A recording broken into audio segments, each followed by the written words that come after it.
Hi everyone, and welcome to another episode of Radiant Central, and I'm your host Natasha St. Michael, and thank you so much for joining me.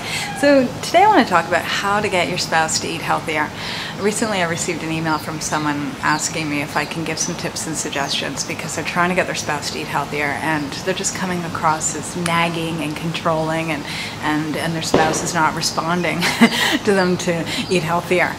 This is a great question. I know that a lot of people struggle with this because sometimes what ends up happening is that one person within the household wants to eat healthy and the other person doesn't, and then there's a struggle with that, and it's hard to get two people together on the same line, especially when it comes down to food, because people are very attached to their food and they're attached to their routine and what they're doing, and no one likes to be told what they can and can't do.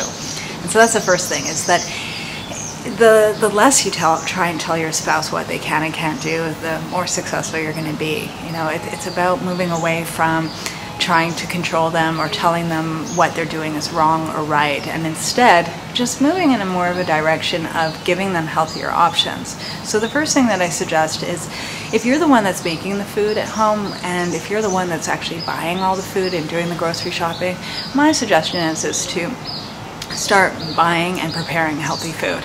Okay, and not to be talking about how healthy it is. Move the conversation away from anything health related, and instead just focus on making healthy, delicious tasting food. It should be about making yummy food, so that when you're making really healthy food and you serve it to your spouse, that they're enjoying it, and you're not telling them, oh yeah, and it's healthy. Forget that. So make them healthy food, sit down, enjoy your meal, and if they say, yeah, it's really delicious, then say, yes, it is. But don't go into how healthy it is, and you see healthy food isn't so bad after all.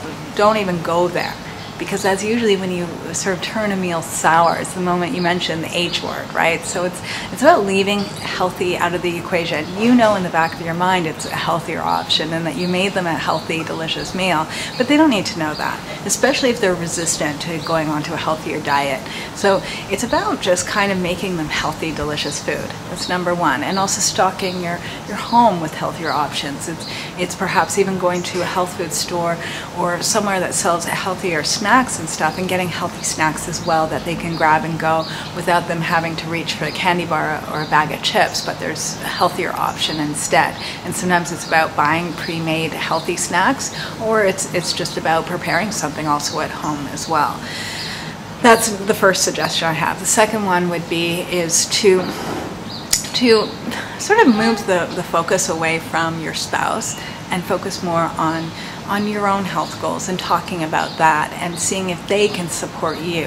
A lot of times when we focus too much on what they need to change and what we feel they're not doing correctly, that's when we're going to get resistance. But if you're talking about what you want to be doing and what you're interested in doing and what perhaps you want them to support you with doing, then they might be more open to hearing you out and actually joining you. So if you want your spouse to be eating healthier, perhaps you need to be talking about how you need to be eating healthier, and how you perhaps want to try out this new diet or this new program, or you want to cut back on the sugar, or you want to see what it's like to go a whole 2 weeks without eating white flour, things like that, and say, do you want to join me? It would be great if we can do this together. Or I need your support because I know I get really tempted to eating this stuff, or whatever it might be. Find a way that it's not about them changing their diet, but that they're doing it to help you. And a lot of times people are much more respondent to that. They're much more open to it, and then this is something you can perhaps do together, which makes it even funner, and there's more of a bond as well. And it's no longer about you controlling them. It's no longer about you dictating what they should and should be doing. Another thing too is to enlist a healthy role model, and someone that's not you, and perhaps as a friend or a family member, or someone, an acquaintance, someone that they know that you hang out with more with your spouse. So let's say you have a friend that's really like a fitness junkie, or someone that just lost like 50 pounds, or someone that's been on this new healthy diet and they're getting great results. Spend time with them with your spouse. You know, and not be the one bringing up, oh, you know, I heard you've been doing this and this and that. No, just spend time with this person, because sometimes what will end up happening is that your spouse on his or her own will notice, wow, you know, so-and-so lost 30 pounds. How did they do it? And then they initiate conversation about it, and they get inspired from that healthy person without you coming in and saying, you see, so and so did this. It's about them sort of finding their way, but you presenting people and ideas to them, you know, in a way that's subtle.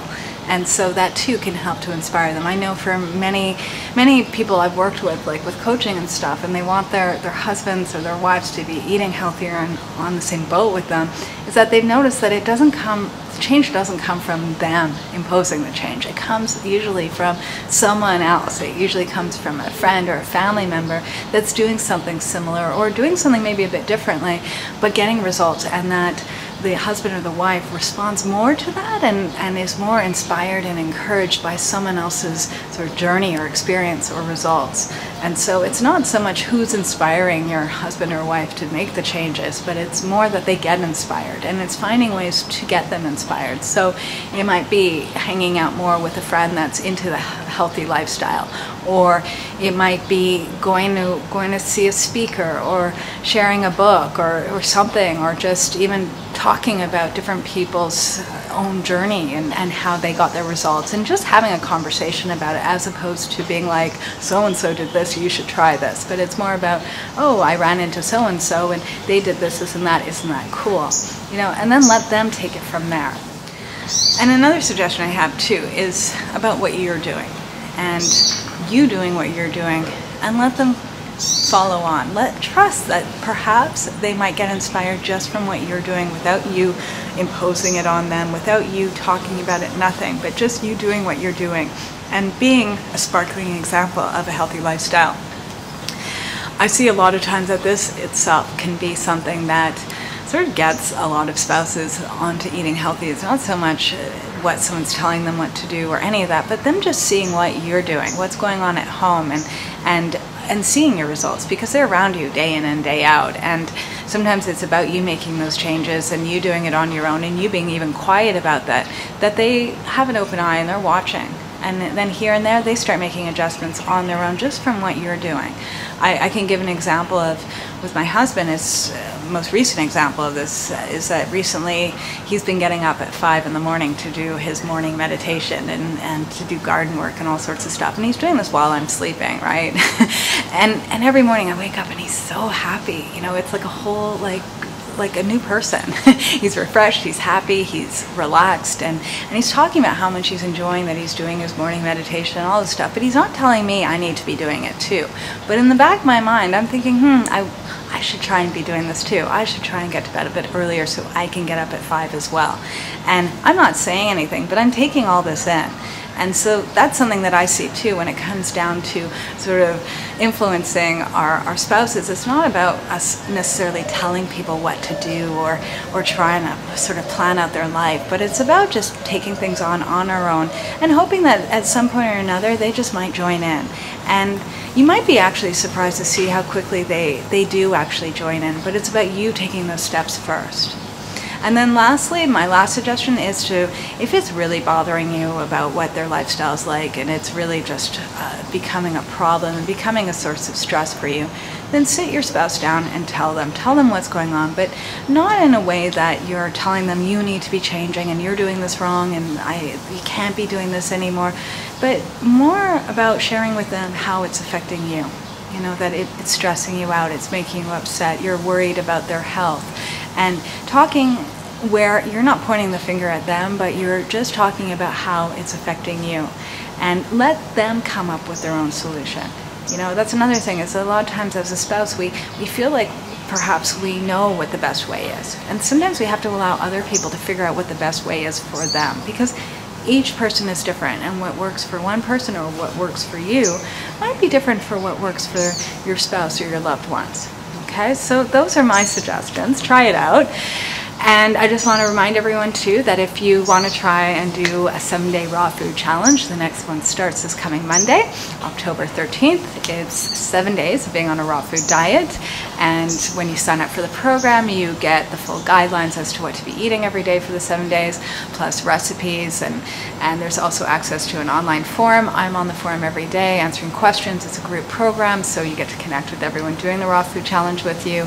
And there's also daily videos I made specifically to to walk you through everything you need to know about the raw food diet and what to expect, and all of that over the 7 days of doing the challenge. The 7-day raw food challenge is a cleanse, so it's a great way of doing a cleanse while you're still eating. There's no fasting or anything, and you're getting to eat 100% raw food diet, clearing out your system, and by the end of the 7 days you will feel like a totally different person. This is a great way of resetting your diet. It's a great way to jumpstart weight loss and just get on to eating a healthier diet and getting onto a healthier lifestyle, and taking a break too of just the processed food, the junk food, all of that. This is a great way of just starting over. All right, so if you want to join us, you can go to my website at radiantcentral.com, click on products, and you'll see the 7-day raw food challenge there. Have a super fabulous day, everyone, and I'll see you again soon. Bye.